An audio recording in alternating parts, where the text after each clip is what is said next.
Hi, it's Bumbleberry, and we're back with Cupid, a visual novel. I don't know what's gonna happen. So last time, Catherine went crazy, basically. And, Rosa's not sure what to do. She kind of loved her bestie. She's not sure if she was responsible, if Guilleme was responsible. I still don't know if his name is Guilleme or Guilleme, so we'll just be surprised when I call him that. Rosa's hands were over her head.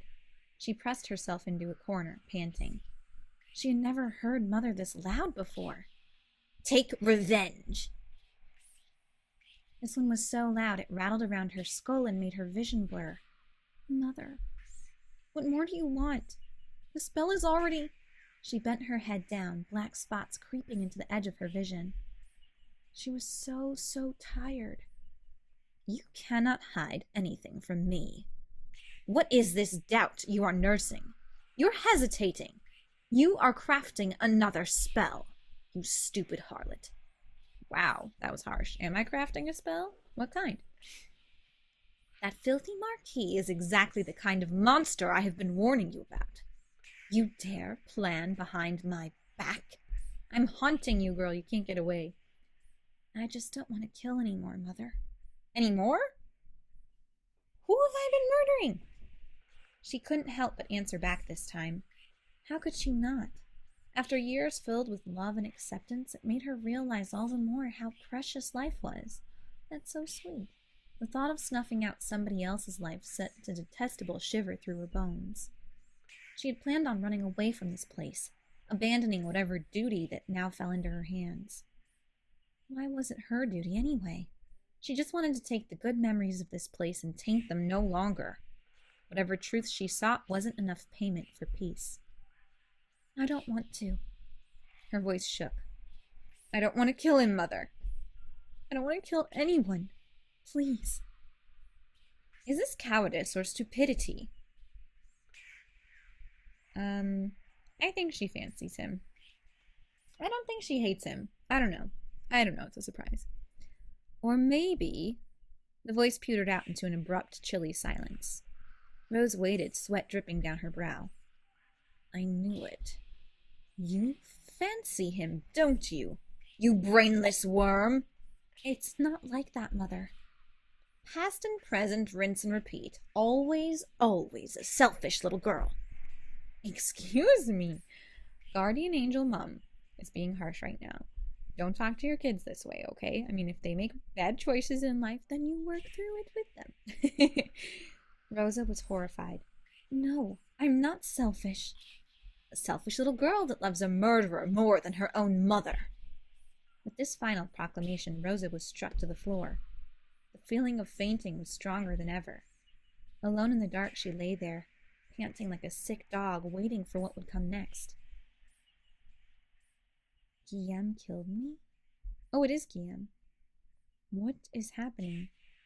He made me love him, and then he betrayed me. He deserves death. Only you can kill him. What? Is that Catherine speaking from the grave? I can't kill him. It's what I want. That's not true. It is. You're my best friend, Rosa. Friends avenge each other, don't they? My darling daughter. I could always count on you to do the right thing. So kill him. Kill Guilleme. Kill him. Promise me. Make him suffer. Stab him with a knife. What? I can't believe she's laughing. Stick a dagger down his throat? These girls got violent super fast. Gouge his eyes out.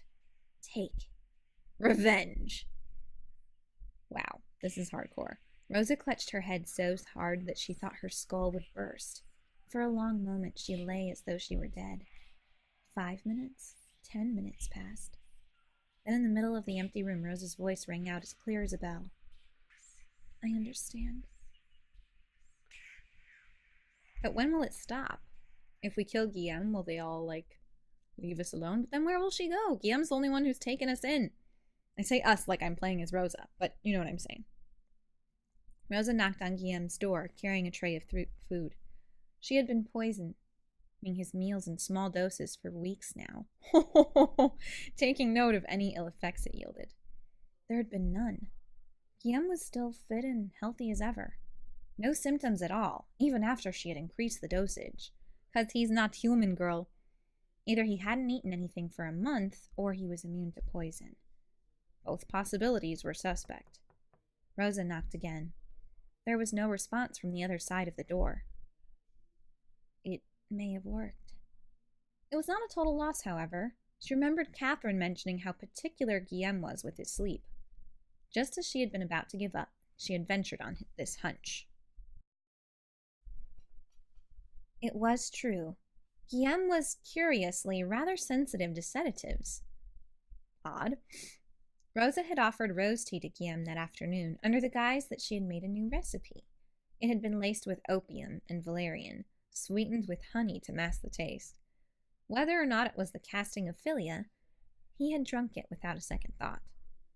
He had retired early that evening. Rosa noted the grogginess visible in his gait. She snuck the master key this evening. Tonight is her night.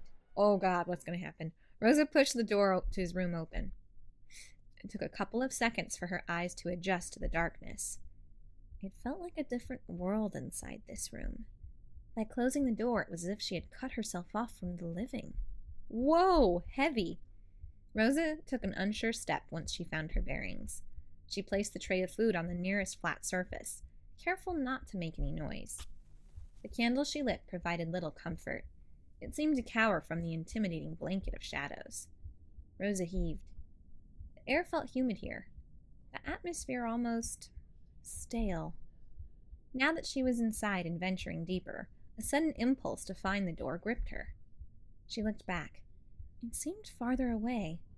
Why was she so anxious? She had been in this room before. It was perfectly normal. Tonight it was a different story, because it's frickin' dark.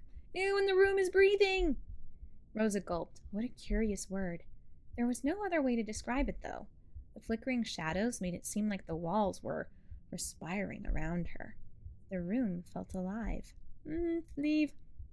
It was asleep like its owner, but alive.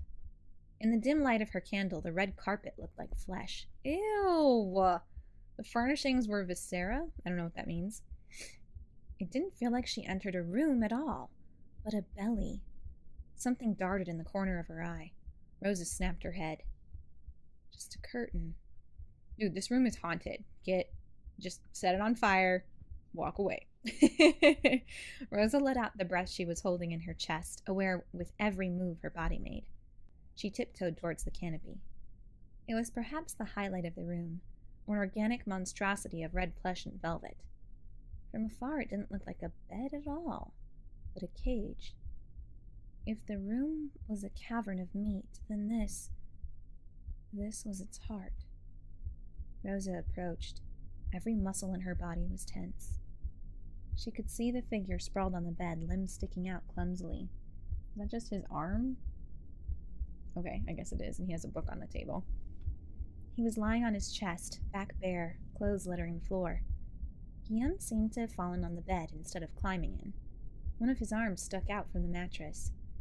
His breath was fitful, but slow, a light snore coming from him. What was that? Oh, geez. Rosa looked around for the source of the noise, but the room was still. I didn't hear anything, did you? A slow trickle of sweat traced her spine. Did that come from the window? Should she check? Rosa didn't move. Something was in the room with her. Oh, great. She stole a glance at Guilleme. He hadn't moved from the bed. She tried to pick up the faintest noise. I don't hear anything. Maybe you guys can hear my clock in the background, but hopefully not. It felt like hours of her staying frozen on the spot, trying to blend in. So no one's showing up. Okay, calming down. That's good. Philia's effect would diminish once the candle died. After that, she might not have another chance. She had to find out more about him tonight. The thought of her goal helped steel her nerves. Where should she begin? She took a step. Oh, now there's a skittering noise. Come on, what's going on? She heard every creak and moan in the room. She took a deep breath. Focus. Rosa surveyed everything. There was a book, yeah, okay. It was only a couple of steps away, but she'd have to come dangerously close to the bed. She'd rather maintain the distance between her and the creature on the bed, so Guilleme is no longer himself, creature. Why did she think that?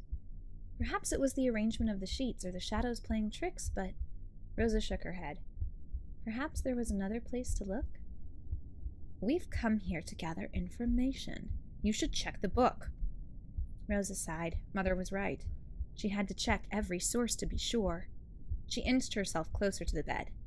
The faint candlelight indicated that the book on the bedside was red. It wasn't the journal she had seen Guilleme write in. Maybe it's the journal the other one writes in. Yep. Grab the book. Yes, okay. The candle almost went out with her sigh. She backed up from the bed with the book under her arm. Adrenaline surged in her blood.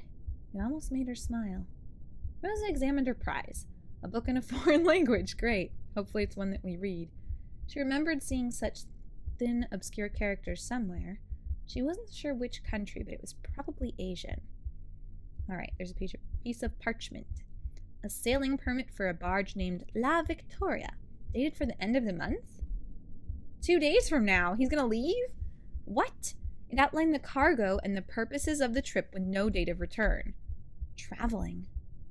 No. Leaving. Dun, dun, dun! What is he gonna do? Just abandon Rosa? And what would he do with his house? Does he do this a lot, Mr. Vampire Face? I don't know. This was a suspicion since she'd started observing him. His aloofness with the town affairs, the secret purchase of a ship, the decrease of servants in his employ. Now it was confirmed. It's just as well we found this. It must end tonight before he has a chance to escape. Although it was a good thing to confirm, the fact helped her little. If anything, it just made it even more urgent to find something tonight. She had to continue. Rosa steadied herself and stepped back to the bed. Her hand finally she's touching the wood of something? Oh, in the drawer! Okay. Open it, child. Rosa pulled the door open. Oh, drawer. Ever so slightly. She peeked inside. Inside was an ornate dagger with a golden hilt, set with rubies. Can you guys see anything? Ah, if I turn up my brightness to the full, I can kind of see something. There's also a key in there. An old, delicate pattern was carved into the blade. There was a heat emanating from it, almost like it was alive, like the rest of the room. She almost missed it in the dim light, but there was also a key in the same cabinet. I will take...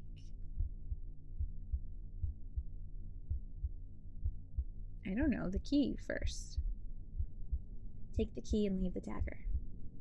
I have a bad feeling about that weapon. Me too, it's alive. Leave it be. Rosa agreed with Mother. The weapon was as sinister as it was beautiful. She didn't want to touch it. Yeah, this is an information thing. Why wouldn't Mom say something before she went and grabbed something, though? Anyway, doesn't matter. Rosa took the tiny key into her hand, feeling the cool metal against her palm. She pushed the drawer back. Guilleme shifted. Oh no! Rosa blew the candle out. She scuttled behind the small table. It barely hit her. Okay, he just changed positions. His face was in full view and facing her direction. Rosa's heart banged in her chest. It was so loud she was concerned the room might echo the sound and announce her intrusion. Rosa waited for a few moments before moving. Okay, we can do this. Let's get out of the room. She's adjusted to the darkness. Okay, there's a desk. He must do most of his writing there. There's a huge chance the journal is near.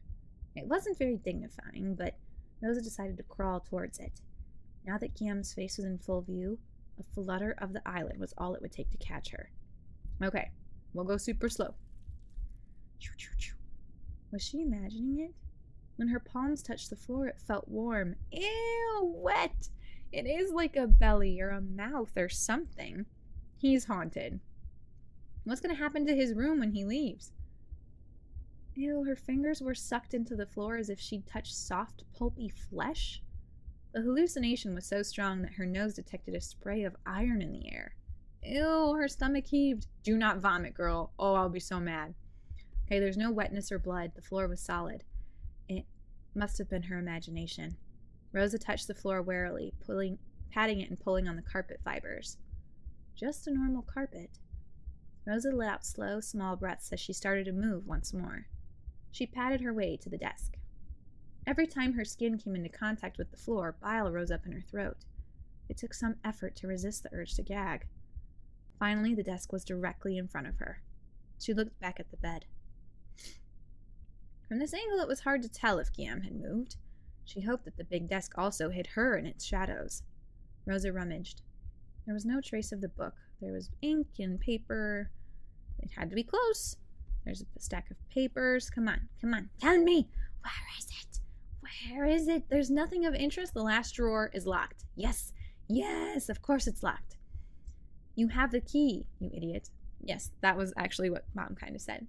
The key. There you go. Sorry, Rosa, I didn't mean to be like Mom there for a second. She slid into the hole and heard the lock click. A deep feeling of relief washed over her. The drawer slid open. Rosa looked inside. There it was. In her eyes, the green journal was a treasure. She lifted the book from its resting place. It was heavier than she expected. Rosa smiled. She ran her hands along the velvet cover of the book, savoring the texture. At last she had it. Child. Mother's voice was riddled with anxiety. Something is wrong. What? Her excitement had clouded her senses. Almost at once she felt the change in the air. Everything was still. Oh God, he woke up. Her stomach shrunk into its cavity. Fresh sweat broke out on her scalp. The silence. Oh, and do you guys hear that? And do you see how weird the room looks? It's like wavy, like it's tripping out. It had weight. It pressed on her skin and made the air thin in her lungs. Rosa stood up. She had to leave, now. Rosa shuffled her way out of the room.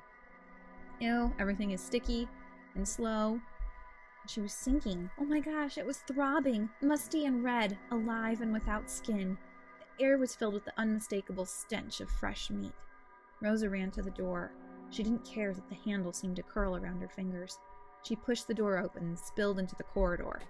Rosa fell to her knees while she heard the door close behind her. It almost felt like the door closed by itself. In her confusion, she couldn't be sure. Rosa's heart pounded heavily in her ribs. Just looking at the doorway of the room made her skin crawl. Rosa gathered her wits and stared at the journal in her hand. She hoped it would contain the information they needed.